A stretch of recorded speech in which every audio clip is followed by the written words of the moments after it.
네, 우리 책으로 128쪽입니다. 네, 128쪽. 네, 18번. 생각을 산란하게 하는 것들. 주제 분발 부분인데요. 펼쳐 놓으시고요. 우리 기도하고 시작하겠습니다. 사랑의 하나님, 참으로 감사를 드립니다. 오늘 하루도 하나님을 예배할 수 있도록 주의 길을 학습하고 훈련하고 저희들에게 연단받을 수 있도록 소중한 하루를 허락해 주심에 참으로 감사를 드립니다. 주님의 마음이 저희들 안에 있사오니 주님께서 겸손과 온유함으로 하나님께 대하여 순종과 옥정하셨듯이 저희들의 마음도 자기 부인과 자아보정을 통하여 주님처럼 온유하고 겸손하여 오늘 하루도 주 안에서 바르게 경영할 수 있도록 하나님 인도하여 주시옵소서. 저희들의 삶이 하나님께 연락되기를 원합니다. 생각과 마음을 붙잡아 주시고 특별히 입술을 붙잡아 주셔서 정말 다윗의 고백이 저희들의 고백이 될 수 있도록 인도하여 주시옵소서. 예수님의 이름으로 감사하며 기도드립니다. 아멘. 네, 오늘 공부할 부분은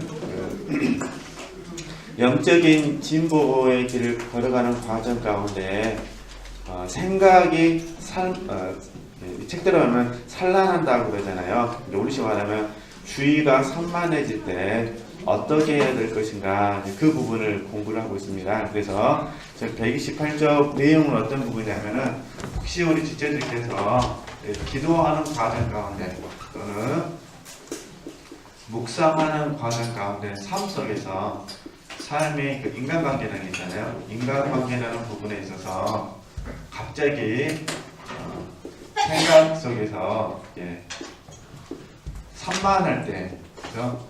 쉽게 말해서 주님에게 집중하지 못하고 산만한 생각들이 너무너무 가득 차거나 아니면 허탄한 생각들이 너무 때로는 내게 이제 자기 사랑도 되겠죠. 자기 사랑이라는 관계성에서 여러 가지 부분들이 복잡한 생각이 들어올 때 어떻게 해야 될 것이냐, 그런 부분입니다. 그죠? 생각 속에서 보는 겁니다. 그러니까 기도하실 때든 묵상하실 때든 삶 속에서 인간관계에 관해서 여러 가지 어려움을 경험하실 때 이 생각이 산만하다 그 말입니다. 쉽게 말해서 마음이 나뉘는 것, 생각이 나뉘는 것입니다. 나님이니까 그때는 물론 나눌 때 허탄한 생각 때문에 나눌 수도 있고 자기 사랑 때문에 나눌 수도 있고, 여기 이제 제가 쓰지 않았지만 미워하는 마음, 뭐 섭섭한 마음, 뭐 별의별 생각이 다 들 수 있겠죠. 때로는 우리가 옳고 그름의 문제, 그죠? 분별이 아니라 판단과 정죄의 문제, 또 자기 오름 안에서 시비하는 문제들은 여러 가지 부분들이 복잡할 때 어떻게 해야 될 것이냐. 지금 장리경은 우리식으로 말하면 들어가기를 말합니다. 우리식으로 말하면 들어가기를 해야 된다. 그죠? 129쪽 보시겠어요? 그 생각이 들어올 때마다 그 즉시 129쪽 그 즉시 내면 세계의 당신의 영혼으로 뭐라는 거죠? 돌아가야 합니다. 하나님을 떠났다면 가능한 한 빨리 하나님께로 다시 돌아가야 합니다. 한 번 더 주님과 함께 있으면서 주님께서 주시기로 하시는 그 어떤 벌이라도 뭐라는 거죠? 받아야 합니다. 그러니까 이 상태 정리하면 얼른 뭐라는 거죠? 들어가기를 하시라는 거예요. 그러니까 들어가게 할 때 이렇게 하시면 돼요. 수술하게 가르치시면 되십니다. 내 생각도 중요한데 주님의 생각은 무엇일까? 얼른 이렇게 적용해 주셔야 됩니다. 그죠? 그러니까 내 생각을 거절하고 주님의 생각을 먼저 묻는 겁니다. 주님의 뜻은 무엇일까? 주님의 마음은 무엇일까? 먼저 주님의 생각을 묻는. 물론 우리가 하나님 앞에 물어도 가르쳐주지 않으실 때가 있으시겠죠. 연단의 과정이니까. 연단의 과정 속에는 우리 겪어야 될 고과가 있거든요. 그럼 어쨌든 우리 지체들은 얼른 뭐 하셔야 된다는 거죠? 물으셔야 된다는 거예요. 그러시면서 첫 번째 이제 물으시면서 두 번째 어떻게 생각하냐? 이미 다 배우셨던 것처럼 의지를 사용해서 얼른 지금까지 배웠던 부분들을 먼저 어떻게 합니까? 영적 지식 또는 영적 공과, 영적 지식을 생각하셔야 됩니다. 이제 제가 하는 방법 중에 하나는 뭐냐면 이 영적 지식을 생각할 때 먼저 성경의 인물들을 묵상합니다. 처음부터 저 자신에 대해서 묵상하면 잘 안 되더라고요. 왜냐면은 이미 마음이 주관적인 되거든요. 그러니까 지금 현재 산만한 생각이 들어왔다거나 허탄한 생각이 나를 지배한다거나 자기 사랑 옳고 그름 이 문제에 빠져 있으면 다른 것이 들을 수가 없는 겁니다. 그러니까 여기에서는 나가야 되잖아요. 그러기 위해서는 먼저 하나님 앞에 들어가는 훈련을 하셔야 되고 이 들어가는 훈련 가운데 묻는 걸 하고 계시니까 혹시 물으셔도 하나님이 가르쳐주지 않으시면 어떻게 되는 거죠? 의지를 사용해서 영적 지식을 생각해내라는 거예요. 근데 이 영적 지식을 생각하는 방법 중 하나가 뭐냐면 성경의 인물들을 묵상한다는 거예요. 다윗은 이런 경우에 어떻게 했을까? 요셉은 이런 경우에 어떻게 했을까? 이해되시죠? 먼저 그러니까 인물을 생각하는 겁니다. 자, 그럼 계속 보도록 하겠습니다. 그러나 아주 조심해야 할 한 가지가 있답니다. 보겠습니다. 당신의 마음이 다른 곳으로 산란해졌다고 해서 뭐라는 거죠? 낙심하지는 말라는 것입니다. 그래서 이걸 저희들이 뭐라고 하면 들램이라고 합니다. 들레지 말해야 된다고 배우셨잖아요. 그죠? 그러니까 혹시 산만하고 허탄한 생각이 들고 자기 사랑이 들어오고 뭐 옳고 그름 들어와서 굉장히 마음이 요동친다 하더라도 절대로 뭐 하지 말라는 거죠. 들리지 말고 잠깐 멈춰서 내가 왜 이러지? 라고 생각하시고 얼른 어떻게 되는 거죠? 내 생각이 아니라 주님의 생각을 구하는 들어가기 훈련. 그죠? 환경의 문제도 아니고 사람의 문제도 아니고 내 문제다 배우셨잖아요. 변화될 사람은 나다라는 이 공과를 얼른 들어가서 하나님의 뜻을 묻고 의지를 사용해서 영적 지식이나 성경 인물들을 묵상하셔야 된다. 그런 부분입니다. 절대 뭐 하지 마시고요. 들리지 마시고 절망하지 마시고. 여기서 말하는 지금 낙심은 뭐냐면은 이런 부분이에요. 잔느경이 말하는 낙심은 뭐냐면은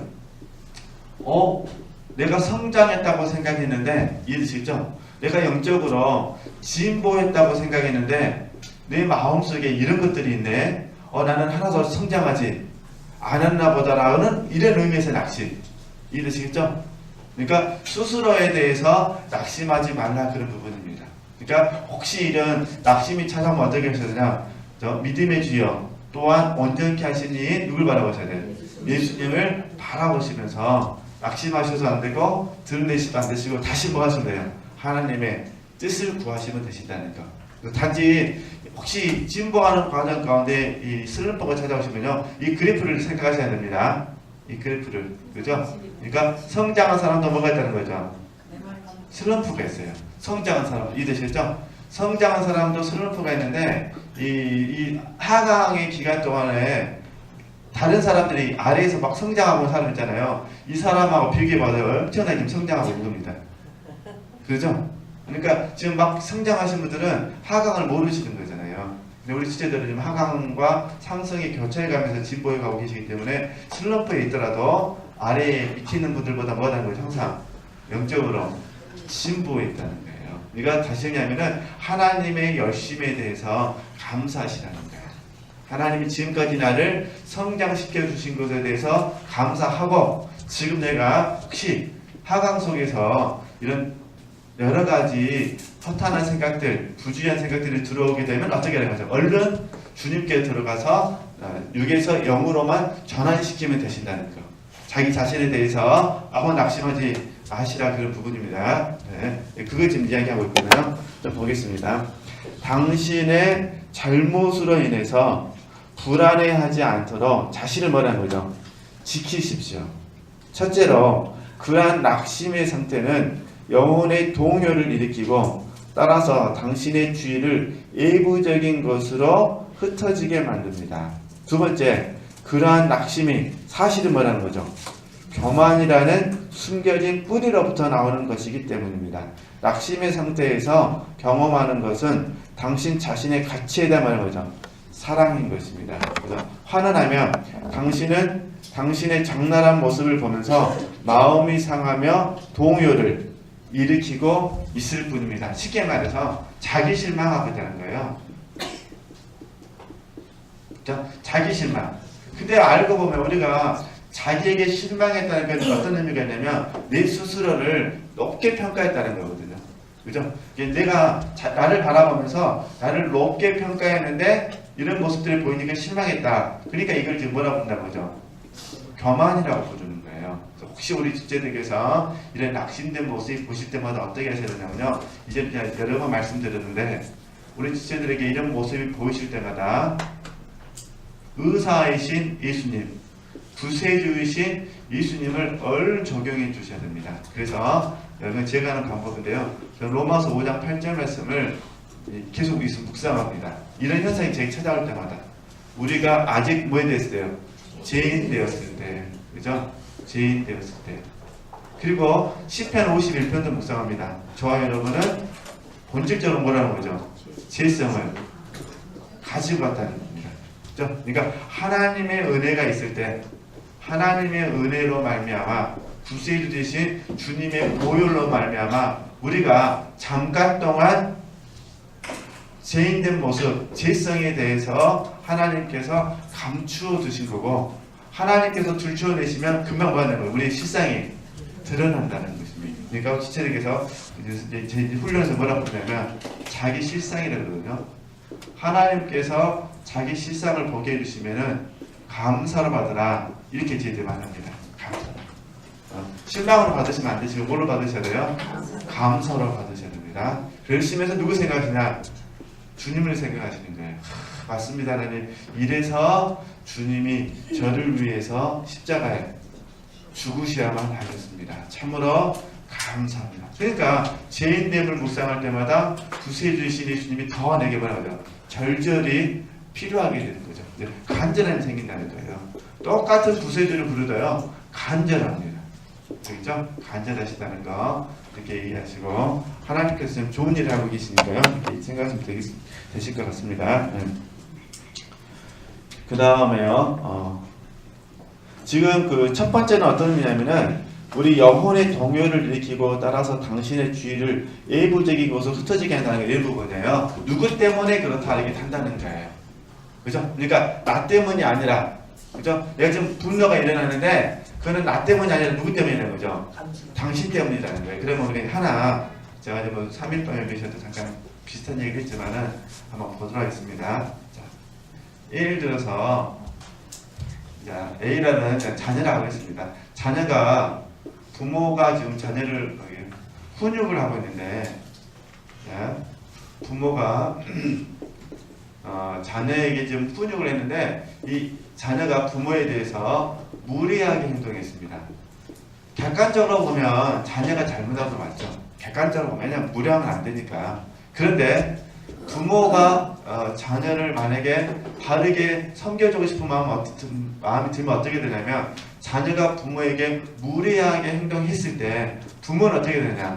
절대로 감정으로 대처해서는 안 되는 겁니다. 그래서 부모가 힘든 거예요. 사랑으로 해야 되는 거죠. 그러니까 이게 너무 어려워요. 이게 솔직히. 지금 자녀가 무리하게 행동하고 있는데 부모가 감정을 컨트롤하고 그 사랑을 한다는 것은 인생 오래 사셔보셨으니까 어떠시던가요? 쉬우시던가요? 엄청 어렵잖아요. 그래서 여기서 나온 공과가 뭐냐면 그래 자녀가 부모를 버릴 수는 있어도 부모는 자녀를 버릴 수 없다면 방법은 하나밖에 없다. 내가 부모가 무리하게 나한테 행동한다 하더라도 나는 그에게 사랑할 수 있도록 사랑의 역량 안에서 나를 성장시켜야겠다. 이렇게 적용해야 된다. 그런 부분입니다. 그죠? 그냥 오늘 날 잡았다고 너가 나한테 아파트에 이럴 수가 있냐 이 뜻이죠. 나도 나한테 이래야겠다 해가지고 막 더 심하게 막 폭언을 한다거나 아니면 폭력을 행사하면 어떻게 됩니까? 부모는 속 시원할 줄을 몰라서요. 자녀는 이날을 기점을 해가지고 평생 뭐 합니까? 그냥 죽을 때까지 부모 죽을 때까지 죽어도 그냥 제삿날 와가지고 그 얘기를 합니다. 엄마는 아직 했다고 이렇게 돼버립니다. 그러니까 어쩔 수가 없는 것 같아요. 억울하잖아요. 부모 입장에서는 억울하지 않으세요? 부모 입장에서 억울합니다. 근데 억울하실 때 어떻게 하셔야 주님께 가셔야 돼요. 솔직하게 기도하셔야 돼요. 주님, 당신은 억울하셨는데 어떻게 참으셨습니까? 그러면 하나님께서 말씀하실 거예요. 내게 와서 배우라. 그러니까 그래서 저희들이 철이 들어가는 것 같습니다. 그래서 어렸을 때는 부모의 마음을 모르게 되고 성장해 가면서 애들을 키우면서 부모의 마음을 알면서 어쨌든 우리 사랑이라는 부분들을 이해하셨으면 좋겠습니다. 사랑 이렇게 이런 부분이에요. 그런데 이제 문제는 저렇게 접근하지 않으면 어떻게 된다는 거죠. 당신 때문에 그래서 무슨 환경 때문에 그래서 애기짱 때문에 그래서 내가 우리 큰딸 때문에 그래서 이런 식으로 그래가지고 이 산만하는 이 상태를 외부 환경에다 좀 더 탓을 돌려버린다는 거예요.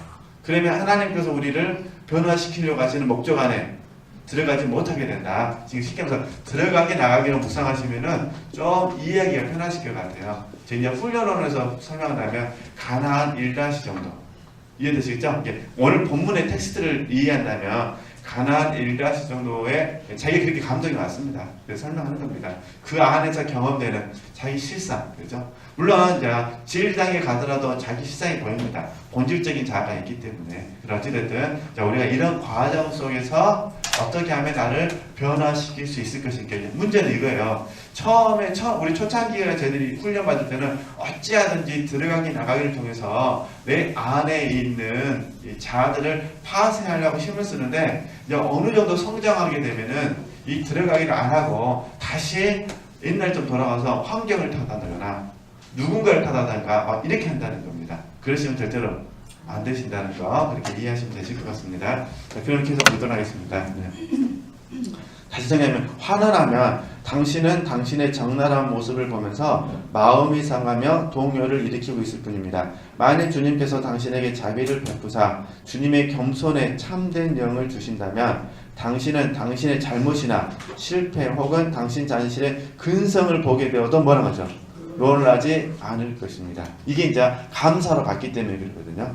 자신의 참 모습을 분명하게 보게 되면 이게 실상이잖아요. 자신의 참 모습을 분명하게 보게 될수록 자신의 본성이 실제로 얼마나 비참한 상태인지를 더욱 분명히 보게 될 것이며 따라서 자신의 전 존재를 좀 더 하나님께 어떤 거죠? 포기하여 드릴 것입니다. 당신에게 하나님이 그렇게 절실하게 필요한 사실을 깨닫게 되면 당신은 주님과 좀 더 친밀한 관계에 들어가기 위하여 진력하게 될 것입니다. 이것이 바로 주님께서 친히 말씀하신 당신이 가야 할 길입니다. 그래서 내가 너의 갈 길을 가르쳐 보이고 너를 주목하여 훈계하리로다. 그래서 이 부분을 이렇게 하시면 돼요. 수제들께서 가끔씩 이런 말씀 들어보셨을 거예요. 전적 부패, 그죠? 전적 타락, 그죠? 이런 말씀 들어보셨어요. 그러니까 하나님께서 우리가 전적 부패와 전적 타락을 가르쳐 주신 이유는 뭐냐면은 주님의 역사하심 때문이거든요. 전적 부패한 우리에게 예수님의 십자가의 사랑으로 말미암아 예수님의 의가 우리에게 전가되었습니다. 이게 전가는 어려운 말이 아니고 주입되었다 그런 부분입니다. 그러니까 우리 안에 계신 주님의 생명이 우리 안에 주입이 되어가지고 전적 부패된 우리의 육체를 그죠? 어떻게 하신 거죠? 하나님께서 이제 하나님의 성품을 덧입을 수 있도록, 물론 요즘만이는 성분이라는 단어를 더 좋아하던데 이제 우리는 성품을 다녔으니까요. 하나님의 성품으로 바꿔주시는 과정을 지금 하고 있는 거죠. 예, 동일합니다. 전적으로 타락했으니까 어떻게 하면 되겠습니까? 하나님 은혜로 말하면 전적으로 회복하면 되는 거죠. 그래서 예수 그리스도의 형상을 우리가 덧입을 수 있도록 도와주시는 거죠. 결국은 내 자신이 전적 부패, 전적 타락이라는 부분에서 인식되어진 만큼 어떻게 될까요? 예수님의 의로 살거나, 그 다음에 주의 형상을 덧입으려고 하는, 회복하려고 하는 이 부분에 있어서 더 간절함이 생기겠죠. 이해되시죠? 지금 이걸 말씀드리는 거예요. 그러니까 내가 어떠하다는 것을 알아야 하나님을 더 많이 무엇 수밖에 없다? 의지할 수밖에 없다. 그래서 이 부분이 나를 아는 지식이요. 나를 아는 지식이요. 이 부분이 하나님을 아는 지식이 되는 겁니다. 그래서 이게 모아져서 겸손이 이루어지는 겁니다. 그 얘기 지금 하고 있는 거예요. 네. 지체들께서 경험하고 계시는 분들을 제가 정리만 이렇게 해드렸을 뿐입니다. 그러니까 점점 나를 알게 되면요. 하나님을 더 많이 알게 되고요. 하나님을 알게 되면 점점요. 나를 더 많이 알게 됩니다. 왜냐하면 하나님을 많이 알수록 빛이 우리가 오거든요. 빛이 강하게 옵니다. 그 빛이 그냥 그 빛이 우리를 드러내거든요. 드러내면 또 나를 알게 되잖아요. 이런 나를 위해서 주님이 오셨구나. 그러니까 얼마나 감사가 되겠죠. 이렇게 상호작용 속에서 묵상되어 주신다는 거 적용하시면 되시고, 일단 우리 수제님께서 실상이 보이실 때마다 감사하셨으면 좋겠습니다. 그 다음 내용은 뭐냐면요, 이렇게 자 한번 일단 130장 읽어가면서 하시죠. 산만해지는 것뿐만 아니라 유혹도 하나님을 향해 나아가는 당신의 여정에 있어서 직면하게 되는 큰 문제입니다. 유혹이 있다는 겁니다. 유혹에 대한 당신의 자세는 매우 조심스러워야 합니다. 당신이 이러한 유혹의 문제들과 직접 싸우려고 한다면 그 유혹의 강도만 높여 놓게 됩니다. 또한 그러한 투쟁의 과정에서 당신의 영혼은 주님과의 친밀한 관계로부터 멀어지게 됩니다. 그리스도와의 친밀한 관계만이 언제나 유일한 목적이어야 합니다. 유혹은 뭐냐면 제자는 죄, 그죠? 그러니까 이거 어떤 의미냐면은 우리 지체들께서 예를 들어서 자아와 싸우신다, 아니면 지혜와 싸운다, 이런 의미들 좀 개념을 잘 이해해 주셔야 되는데, 지금 잔예교이 말하는 건 어떤 부분이냐면, 우리부터 설명할까요? 지금 저희들은 이렇게 이해하고 있습니다. 저희들은 믿음으로 이긴다, 그러죠? 주님이 이루신 사실을 믿음으로 말미암아 실제되고 있다, 이걸 믿고 있으니까 지금 본문을 잘 이해가 안 될 수가 있어요. 이게 본문은 뭐냐면은 사실을 믿음으로 말미암아 실제가 이루어진다, 이걸 말하는 것이 아니라 내가 자아를 이기려고 하고, 내가 뭐라는 거죠? 죄를 이기려고 하면 안 된다, 지금 이걸 말하는 거예요. 그죠? 근데 우리 지체들도 처음 훈련 받을 때는 이렇게 이제 적용하셨잖아요. 지금은 이제 사실 믿음 실제로 적용하시잖아요. 그 차이만 이해하시면 돼요. 그러니까 이전에 훈련 받으셨을 때 내가 나를 바꾸려고 했던 부분, 내가 죄를 이기려고 했을 때는 반드시 뭐가 있었습니까? 실패가 있었다, 이제 그 얘기를 하는 거예요. 그럼 어떻게 해야 되느냐? 잠잠히 믿음을 사용해서 주님만 바라보라, 그 말입니다. 내 영혼이 잠잠히 하나님만 바라라, 그 훈련을 하는 거예요. 요동하지 말라. 그죠? 이게 지금 똑같아요. 처음에 저희들이 훈련하면서 배웠던 부분, 나는 할 수 없습니다, 나는 아무것도 하지 않겠습니다, 하나님만 하셔야 됩니다, 그게 지금 요동하지 않는 법을 배우신 거잖아요. 하나님을 바라보는 법을 배우셨거든요. 그러듯이 사실 이 믿음, 이때 이제 믿음은 좀 더 의뢰라는 개념을 쓰는 거죠. 또는 신뢰라는 개념을 쓰는 거죠. 저희들이 가나안 1단시에서 훈련받았던 부분은 하나님의 능력을 믿는, 나는 할 수 없지만 하나님은 하실 수 있습니다라는 하나님의 전지전능하심을 믿는 믿음에 초점을 맞췄다면, 현재 지금 우리의 삶은 이 하나님의 능력을 믿는 믿음 플러스 하나님께서 하셔야만 된다는 의뢰와 하나님의 선하심을 믿는 신뢰 속에서 우리가 훈련을 받고 있죠. 우리에게는 이 세 가지 믿음의 특징이 다 포함이 되는 겁니다. 그죠? 하나님의 능력을 믿고, 하나님이 하시도록 뭐고요? 의뢰하고, 그리 아니하실지라도 하나님을 합력하여 선을 이루신다는 하나님을 신뢰하는 거예요. 신실함을 하다면 이 세 가지 공과 속에서 우리 지체들이 반복적으로 훈련을 하고 있는 겁니다. 한쪽만 하시면 안 되시고요. 이 세 가지 파트는 같이 항상 있어야 되거든요. 이렇게 이해하시면은 본문을 이해하는데 어려움 없으실 것 같아요. 그죠? 그래서 계속 보겠습니다. 예. 그러므로 당신의 지혜나 혹은 일부적으로 당신의 생각을 산란케 하는 것에 대하여 유혹을 받는 경우에는 시간이나 장소 혹은 유혹의 내용에 관계없이, 그러면 그 죄를 또 뭐라는 거죠? 돌이키기만, 주님에게만 오라는 거예요. 주님께만 붙으시면 된다, 그런 부분입니다. 죄에서 돌이킨 후에는 주님께로 가까이 나아가십시오. 유혹에 듣지 않은 방법은 그렇게 간단합니다. 놀라게 하거나 혼란스럽게 만드는 것을 본 어린아이는 어떻게 합니까? 그 자리에 굳게 있어서 그것과 맞붙어 싸우려고 하지 않습니다. 그 아이는 자기를 놀라게 하는 것은 거의 쳐다보지도 않고 재빨리 자기 엄마 품으로 달려갑니다. 엄마의 품에만 있으면 그 아이는 안전할 것입니다. 그와 마찬가지로 당신은 유혹의 위험으로부터 돌이켜서 누구에만 가면 된다는 거죠? 하나님께로만 가야 된다는 거죠. 그래서 하나님이 그 성중에 구하심에 성이 요동치 아니할 것이라 새벽에 하나님이 도우시로다, 그잖아요. 당신과 저는 매우 연약합니다. 아무리 발버둥이 쳐도 우리는 연약한 뿐입니다. 연약한 가운데 있는 당신이 온수를 공격하려 한다면 부상을 당하게 될 것입니다. 심지어는 뭐라고 하죠? 패배를 당하기도 할 것입니다. 유혹의 문제를 해결하는 데는 또 다른 방법이 있습니다. 유혹이 닥치고 주의가 사라지는 시기에는 믿음으로 단지 예수 그리스도의 임재하심 앞에 그대로 뭐라는 거죠? 머물러 있기만 하십시오. 그 즉시로 힘이 공급될 것입니다. 그것이 바로 다윗이 공급받았던 힘이요 후원이었습니다. 말씀 같이 한번 읽을까요? 내가 여호와를 항상 내 앞에 모시며 그가 내 우편에 계심으로 내가 요동치 아니하려다. 이러므로 내 마음이 기쁘고 내 영광도 즐거워하며 내 육체도 완전히 거하리니. 그죠? 그 아래 말씀은 조금 더 다시 읽기라고요. 이거 이제 좀 정리해 보도록 하겠습니다. 첫 번째는 제이선을 돌이켜서 말하는 거죠. 주님께 가라는 거. 두 번째는 뭐라는 거죠? 믿음 안에서 주님 안에 머물러만 있어라. 그런 부분이잖아요. 그죠? 그러니까 우리가 이제 삶을 살다 보면 고난이 있잖아요. 이 고난이 찾아왔을 때 이게 환경이잖아요. 환경이 찾아오면 잘 아신 것처럼 몸이 불편하고 몸이 불편하니까 혼에서 육신의 반응이 나오는 겁니다. 그렇죠? 근데 반대로 고난이 찾아왔는데 영이 먼저 반응하면 어떻게 될까요? 영이 먼저 고난에 반응하면 하나님의 뜻을 알게 되죠.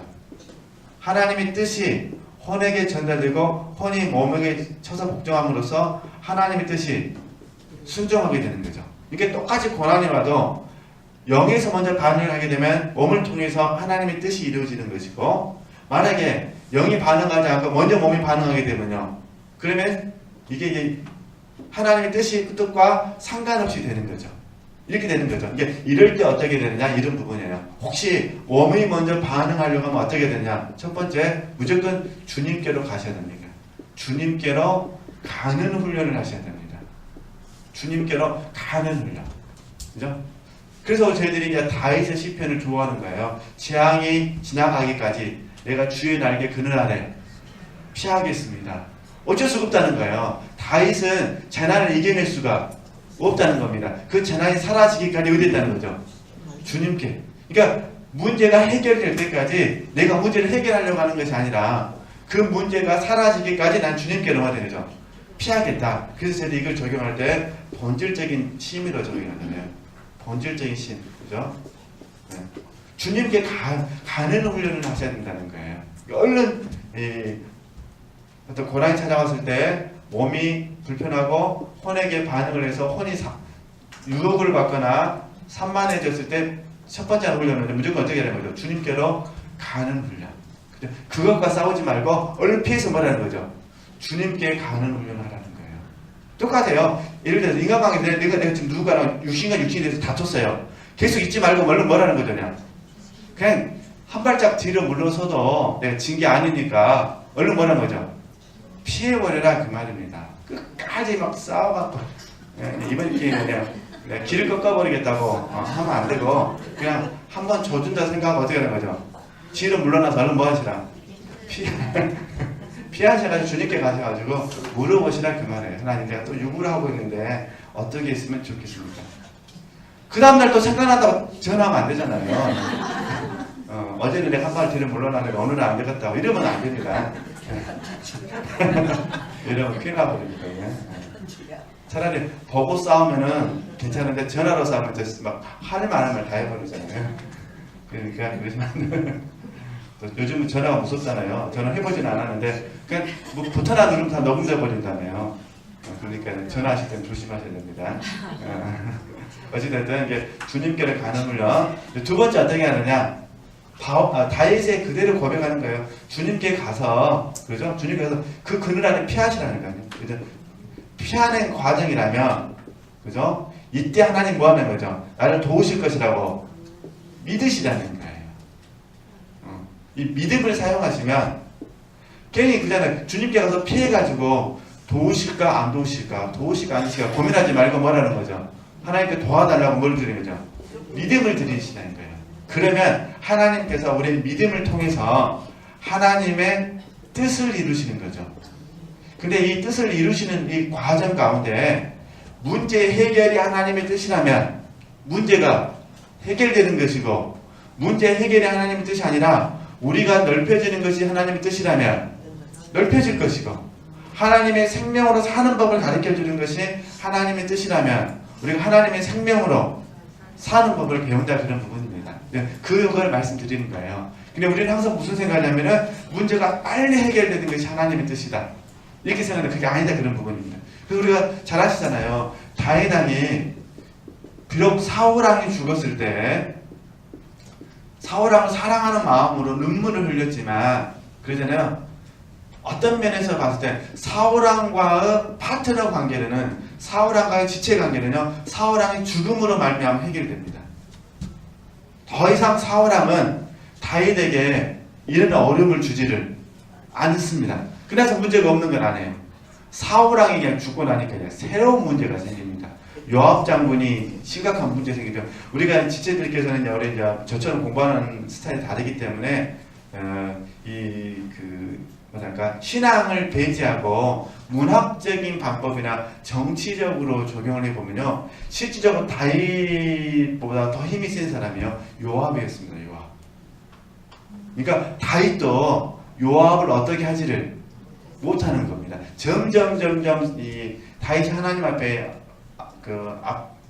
그죠? 우리아의 아내를 취함으로 말미암아 징계를 받게 되잖아요. 그 징계를 받는 과정 가운데 다윗은 요압에게 완전히 약점이 잡혀버린 겁니다. 네. 이해되시겠죠? 지금 실제로 요압이 마음을 이상하게 먹으면은 금방 정권이 바뀔 수 있는 상황입니다. 그러니까 이제 요압이 다윗의 말을 안 듣잖아요. 그래서 그렇게 압살롬을 좀 살려달라고 그렇게 부탁을 했는데 요압이 무시하고 뭐합니까? 죽여버리잖아요. 그 다음에 또 이제 사울왕이 죽고 나서 남유다하고 전쟁을 안 하고 화친하려고 했었는데 평화적인 방법으로 정권을 접수를 하려고 했는데 또 그때도 요압이 또 어떻게 합니까? 피를 부르게 되잖아요. 이게 나중에 어쩔 수 없이 또 솔로몬 왕이 되는 과정 가운데 또 요압이 또 반란을 일으키거든요. 다른 왕을 또 다른 아들을 왕으로 삼아가지고 그러니까 결국 다윗은 스스로는 요압을 죽일 수가 없고 또 그동안에 미운정 고운정 다 들었겠죠. 또 다윗이나 또 마음이 넓은 사람이나 그래서 자기는 피를 안 묻히고 어떻게 합니까? 솔로몬한테 네가 알아서 해라. 그러니까 솔로몬이 알아서 죽여버리잖아요.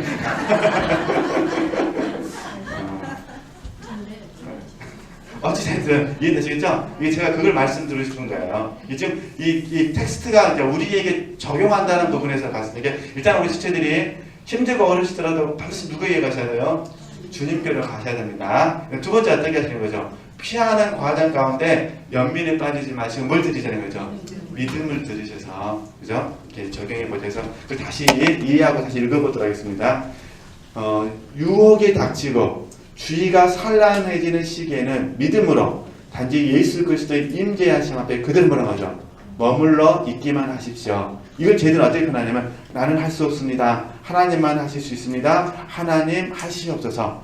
이렇게 제대로 표현하잖아요. 그죠? 그 즉시로 힘이 공급될 것입니다. 하나님 나를 붙들어 주신다는 거예요. 그것이 바로 다윗이 공급받았던 힘이요. 후원이었습니다. 저는 그래서 물론 이제 영적인 이 다윗의 입장에서 우리가 하는 공과로 적용한다면 사울왕과의 관계지만 저는 압살롬과의 관계를 더 많이 묵상합니다. 그래서 시편 3편과 4편 말씀 보면서 특히 3편에서 제가 은혜 받은 말씀 뭐냐면 하나님이 나를 붙드시며 이렇게 말하거든요. 그러니까 하나님이 다윗 왕을 붙들어 주시니까 자기가 광야에서 지금 평안하게 자기도 하고 눕기도 한다는 것입니다. 천만인이 나를 둘러친칠지라도 내가 두려워하지 않습니다. 이유는 간단합니다. 하나님이 나를 뭐 해주시니까요? 붙들어 주시니까. 이걸 배우시라 그런 부분입니다. 그렇죠? 그러니까 지금 공부할 때는 다윗이 광야에서 사울왕과의 관계를 공부를 한다지만 우리가 적용할 때는 시편 3편이나 4편 말씀으로 적용하셨으면 좋겠다 그런 부분이에요. 물론 시편 57편을 적용하셔도 상관없습니다. 그러나 이제 우리가 좀 더 한 단계 성장한다는 입장에서 봤을 때 시편 3편과 4편 말씀을 묵상하시면서 적용하시면 참 좋을 것 같아요. 그러잖아요. 우리가 육신적으로 봐도 그러잖아요. 사울왕은 장인이었고 압살롬은 아들이었으니까 육신적으로 보면 무엇이 더 힘들었을 것 같으세요? 제가 보기에는 압살롬이 더 힘들었을 것 같아요. 육신적으로 보면 다 힘들었지만 육신적으로 보면은 그러지 않겠습니까? 그럴 때 다윗은 압살롬과 싸우지 않고 어떻게 했더라? 하나님께 피해서 하나님께 믿음을 구하고 이해되시죠? 믿음을 구하고 하나님께서 하시도록 했더라. 그러나 놀라운 것은 그 과정 가운데 다윗은 압살롬을 향한 아버지의 마음이 회복되었더라 그런 부분이에요. 절대로 죽여서는 안 된다는 거예요. 이해되시겠죠? 그러니까 그게 아버지의 마음이잖아요. 그렇게 이해하시면 되실 것 같습니다. 자, 그 다음에 좀 아래 편을 보시면요. 그래서 그냥 출애굽기에서 가끔씩 설교도 듣는 말씀인데 여호와께서 너희를 위하여 싸우시리니 너희는 뭐라는 거죠? 가만히 있으시다. 그죠? 출애굽기 홍해 앞에서 있는 말씀이잖아요. 이렇게 이해하시면 되실 것 같고요. 네, 그 다음에 이제 132쪽입니다. 이러는 과정 가운데 우리가 자아가 발견되고 아까 제가 들어가게 말씀드렸잖아요. 자아가 발견되고 파쇄되어진다. 근데 이 잔예가 뭐라고 말하냐면 이 자아 발견, 자아 파쇄를 자아를 포기하고 뭐라는 거죠? 내어드림으로 표현을 합니다. 이게 같은 의미라는 거. 자아 발견과 파쇄 이렇게 이해하시면 되시겠습니다. 어떤 우리가 교회에서 배운 개념으로 적용한다면 주로 형성된 자아를 지금 하나님이 많이 다루시고 계신다는 것 이렇게 이해하시면 되실 것 같아요. 좀 보겠습니다. 이 장에서는 기도에 있어서 매우 중요한 요소이지만 거의 전적으로 간과되고 있는 사항에 대해서 언급하려고 합니다. 이걸 먼저 좀 적용해 드릴게요. 하나님께서 그냥 무작정으로 우리 자아를 파쇄하시는 게 아니거든요. 우리 지체들께서 경험으로 말씀드려보겠습니다. 하나님께서 잘 아시는 것처럼 기도잖아요. 뜻을 정하시고 그리고 그 뜻을 어떻게 하냐면 여러분 마음속에 소원을 넣어주십니다. 그죠? 그 다음에 저 여러분이 동의하고 동역합니다. 그리고 하나님께서 이때 응답하십니다. 하나님 뜻을 이루신다는 거예요. 하나님의 뜻을 이루심. 근데 지금 잔예경이 하는 부분은 뭐냐면 기도할 때에 굉장히 중요한 공간은 뭐냐? 기도 시간에 하나님이 우리의 자아를 깨뜨리신다는 거예요. 그죠? 이게 결국 뭐냐면 기도는 자아가 파쇄되는 현장이에요. 자아가 파쇄됐다는 것은 기도를 통해서 우리 존재가 바뀌었다는 현장이거든요. 그게 중요하다. 그러니까 문제 해결을 위해서 기도하는 것만 해서는 안 되고 기도를 통해서 우리는 뭐냐면 우리 자아가 바뀌어야 된다. 이걸 말하는 거거든요. 자, 그러면 제가 뭘 말씀드리고 싶냐면은 우리 지체들께서 하나님께 어떻게 소원을 드리셨나? 물론 하나님께서 뜻을 정하신 것입니다. 하나님이 저와 여러분을 변화시키려고 이런 소원을 주신 거예요. 하나님, 내가 주님을 닮기를 원합니다. 아니면 하나님, 내가 A 집사님을 사랑하기를 원합니다. 정말 하나님, 내가 내 마음속에는 욕심을 버리기를 원합니다. 이런 소원이 먼저 들어온 거예요. 우리 마음속에. 어떻게 들어왔는지 몰라요. 말씀 들을 때 들어왔는지, 묵상할 때 들어왔는지, 성경 읽다가 들어왔는지, 아니면 다른 사람과 교제하다가 들어왔는지 갑자기 우리 지체들 마음속에 이런 소원이 들어오셨어요. 곰곰이 생각해 보시면 돼요. 딱 소원이 들어왔거든요. 그래가지고 막 기도 시간에 기도하는데요. 막 아멘이 돼버립니다. 막 하나님께서 깨뜨리기를 원하시면 내가 깨어지겠습니다. 이왕 깨뜨릴 때 하나님 철저하게 깨뜨려 주옵소서. 이렇게 기도 안 하려고 했는데 이렇게 기도하고 있어요 지금. 하나님 양 저를 죽이시려면 어떻게 죽이시라고? 완전히 죽여줘. 그렇게 기도하신 적 있으세요? 없으세요? 있으시잖아요. 난 그렇게 기도 안 하려고 했어요. 근데 갑자기 막 그대로 돼 이렇게. 이게 이제 동의. 그럼 동의가 뭐냐? 그리하시옵소서. 그렇게 이렇게 기도한 거예요. 그리고 기도 끝나고 집에 돌아갔더니 누가 좀 나를 기다리고 있어요 지금. 가족이 아니면은 친구가 이해되시죠? 그냥 친구가 아니라 절친이 딱 기다리고 있어요. 이해되시죠? 그래서 하나님 뜻이 급하면 어떻게 됩니까? 그냥 응답이 돼버린 겁니다. 근데 우리는 여기서 감사하는 것이 아니라 어떻게 합니까? 왜 하나님 이런 기도만 잘 들어주세요.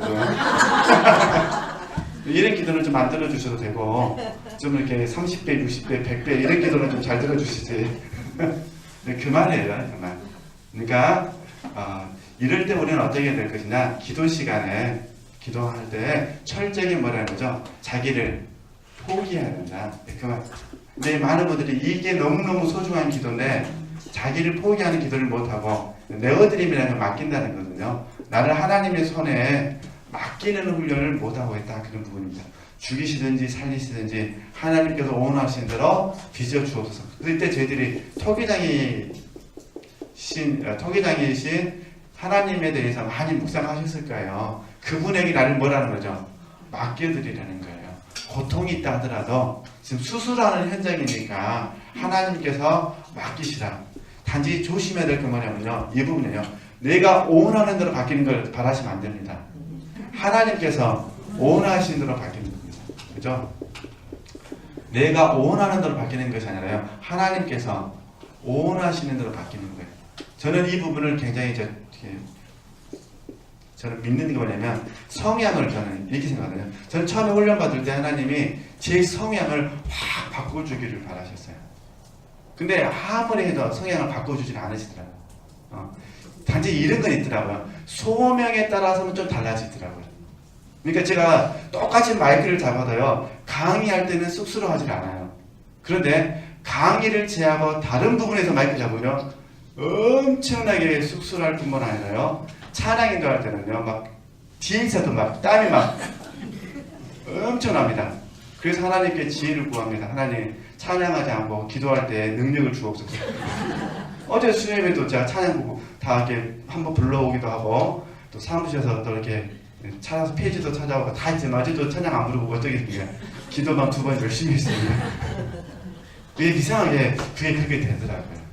괜히 그 어설프게 찬양 불러가고 흐름을 깨느니 차라리 그냥 기도하면서 흐름을 더 잡아야겠다는 생각이 들어서 되게 기도를 했는데, 이런 부분은 어쩔 수가 없더라고요. 이해되시죠? 저는 그래서요, 대예배 인도할 때, 특히 3부 예배 인도할 때는요, 사도신경이나 주기도문 할 때는 저 눈 뜨고 읽습니다, 이거. 그냥 앉아서 예배 드릴 때는 암송을 하지만은, 이해되시죠? 좋으신 하나님부터 시작해가지고 계속 찬양 부르다가요, 이제 사도신경 할 때는요, 제가 머리가 텅 비어버려요. 생각이 안 나요, 사도신경이. 이해되시죠? 그래서 이제 몇 번 실수하고 나서부터는 안 되겠다 싶어가지고 그냥 카피를 해가지고 그냥 갖고 다닙니다.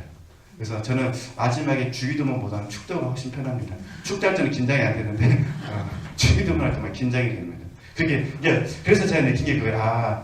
그런 성향은 하나님 바꿔주지 않으시는 거예요. 근데 강의할 때는 굉장히 하나님께서 그런 부분들도 개발시켜 주시더라고요. 근데 그게 결국 뭐와 관련되냐면은 소명적 은사와 관련되더라고요. 소명적 은사. 그죠? 그러니까 이런 부분들은 어쩔 수가 없는 것 같아요. 이런 부분들에서. 그래서 혹시 지혜들께서 나를 바꿔달라고 기도하시는 건 좋으신데, 내가 원하는 대로 바꿔달라고 기도하시면 안 되시 어떻게 하시냐면, 하나님께서 원하시는 대로 바꿔달라고 기도하셨으면 좋겠습니다. 저도 막 계속 이렇게 기도하고 있는데, 어쨌든 그걸 이해하시고 그냥 보는 겁니다. 네, 기도의 중요한 요소들 가운데 하나가 깊고 내면적인 경배라고 하더라도 당신은 동의할 것입니다. 이게 기도할 때 첫 번째는 경배하는 것이 있어야 된다. 그죠? 좀만 더 내려오시면, 진정한 기도의 핵심의 요소는 뭐가 있어야 되는 거죠? 경배가 있어야 된다. 이건 당연한 거고, 그러나 기도에는 경배만큼이나 핵심적이고 필수적인 요소가 하나 더 있는데, 그것은 뭐냐면 이제 앞으로 이걸 다루겠다 그런 부분입니다. 여기서 하나님과 인간 사이의 핵심적인 문제를 다루려고 하는데, 그 부분이 이제 133쪽에 가서요. 그게 뭐냐? 기도와 또한 예수 그리스도를 깊이 체험하는 데 있어서 뭐라는 거죠? 포기는 없어서는 안 될 요소입니다. 그러니까 기도를 통해서 우리의 자아가 파쇄되어지는 그 경험이 있어야 된다. 그 부분을 이야기하는 거거든요. 이렇게 말함으로써 우리는 다시 한번 기도의 영역을 벗어나고 있습니다. 참된 기도는 기도하는 사람에게 자신을 철저히 포기할 것을 요구합니다. 나아가 하나님께서는 궁극적으로 당신이 언제나 그러한 상태에 있기를 바라십니다. 사도 요한은 기도를 즉 그 연기가 하나님께로 올라가 하나님이 받으시는 향이라고 말합니다. 지금 요한계시록 말씀이잖아요. 네. 그래서 주님 앞에 나아갈 때 하나님 앞에 당신의 마음을 쏟아 넣으십시오. 기도는 바로 주님께 당신의 마음을 쏟아드리는 것입니다. 사무엘의 어머니 한나는 기도를 가리켜 여호와 앞에 나의 심정을 통한 것, 그러니까 마음을 쏟아놓는 것이라고 말하고 있습니다. 마음을 쏟아놓는 이런 행위가 바로 피어나는 향이며, 이런 향은 곧 당신 자신을 주님 앞에 드리는 것이 됩니다. 베들레헴의 마국간에서 동방 박사들이 그리스도의 발 아래 드렸던 유향이 곧 주님께 쏟아 부어드리는 기도의 한 모습입니다. 그래서 이 부분을 이미 잘 하시고 또 뭐 나중에 또 중복은 되는데 정리를 해야 되니까 하나만 말씀드리도록 하겠습니다. 이제 우리 지체들께서 이제 앞으로 기도하시면서 다윗 이야기 그대로 해드릴게요. 상한심령 설명하도록 하겠습니다. 다윗은 하나님 앞에 기도하면서 뭘 발견하냐면 자기의 죄성을 발견합니다. 그리고 이게 어머니의 뱃속에 있을 때부터 쉽게 말하면 우리식 말하면 뼛속까지 뭐라는 거죠? 죄악을 가지고 태어났다라는 죄성을 발견합니다. 그죠? 그러면서 상한 심령에 대해서 하나님 앞에서 받아주실 것을 하나님이 자기의 상한 심령을 연락해 주실 것을 기도를 합니다. 그러면 이 상한 심령이란 무엇이냐? 결국은 이게 깨어진 마음입니다. 깨어진 마음. 상한 심령은 깨어진 마음인데 무엇에 의해 깨어졌습니까? 지금 다윗이 나단 선지자를 통해서 전해진 하나님의 말씀에 의해 깨어졌습니다. 그죠? 하나님의 말씀에 의해서 자기의 마음이 깨어졌다는 것입니다. 그 깨어짐을 통해서 뭘 발견했냐? 자기 자신의 마음속에는 죄성을 발견했습니다. 그죠? 이게 그대로 적용하시면 돼요. 그러니까 우리는 기도를 통해서 내 자신의 자아를 발견하고, 그죠? 하나님 앞에 자아를 포기한다, 파쇄한다, 그런 부분입니다. 하나님 앞에 자기 자아를 발견하고 파쇄하고 그 다음에 하나님께서 나를 변화시켜 주시기를 의뢰하는 겁니다. 그죠? 하나님께서 나를 고쳐주시기를 의뢰하는 것, 이게 기도다, 그런 부분입니다. 그죠? 이런 부분이 있어야 된다. 이게 똑같아요. 다윗도 하나님의 말씀을 듣고 나서 상한 심령이 되었습니다. 상한 심령이 되어서 하나님 앞에 기도했더니 자기 뭐가 발견했습니까? 죄성이 발견됐습니다. 그러니까 하나님 앞에 은혜를 구하는 겁니다. 하나님의 자비를 베풀어 주시옵소서, 내게 구원의 즐거움을 다시 회복시켜 주시옵소서. 관계회복이잖아요. 그러듯이 우리도 기도 시간에 성령께서 기도를 시키셔가지고 자아를 보게 하시거나 파쇄하실 때 절대 절망하시면 안 됩니다. 어떻게 하시는 거죠? 의뢰하시다는 거예요. 하나님 나를 변화시켜 주옵소서, 나에게 구원의 즐거움을 회복시켜 주시옵소서. 하나님이 오시는 한순간도 살 수가 없습니다. 하나님 나를 붙들어 주시옵소서, 더 내가 구세해 주신 주님만을 바라보겠습니다. 이렇게 적용해 주셔야 된다는 거예요. 그죠? 잘못 적용하셔가지고 들림으로 가버리신다거나 자기 실망으로 가셔서는 안 된다. 어쨌든 저도 보니까요, 이 기도의 공과에 굉장히 중요한 공과더라고요. 그러니까 결국은요, 계속해서 기도에 힘을 쓰시면 점점 기도가 어떤 기도로 바뀌냐면요, 처음에는 구하는 기도로 갔다가 나중에는요 되어짐의 기도로 바뀝니다. 이때 되어짐의 기도를 저희들이 사귐이라고 부릅니다. 사귐. 그러니까 기도실에 들어갔을 때는 마음이 심란했는데 기도실 나올 때는요, 내 마음이 정화되어서 나오는 겁니다. 내 마음이 질서가 잡혀서 나오는 거죠. 환경이 달라진 건 아니에요. 다시 내 존재가 뭐여진 거죠. 그 순간만큼은 주님께서 원하시는 만큼 되어져서 나오는 겁니다. 그리고 삶에서 뭐하냐? 실제를 이루는 연단이 있거나 아니면 실제성 속에서 사람을 실천하게 됩니다.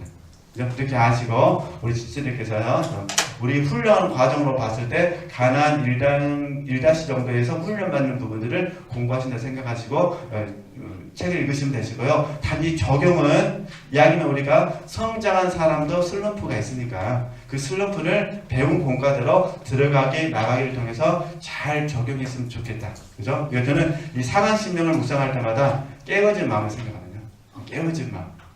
항상 우리는요, 말씀 우리를 찌르고 쪼개고 감찰시켜서 우리를 깨트려 주셔야 됩니다. 마음이. 깨어진 마음을 제대로 뭐라 부르냐? 온유한 마음이라고 부릅니다. 그죠? 깨어진 마음을 온유한 마음을 부르기 때문에 그렇게 하시고 또 열심히 훈련하시고요. 또 목요일 시간에 또 하나님께서 저희들에게 말씀을 주시면 같이 연결해서 묵상해 보셨으면 좋겠습니다. 하나님께 영광 드리겠습니다.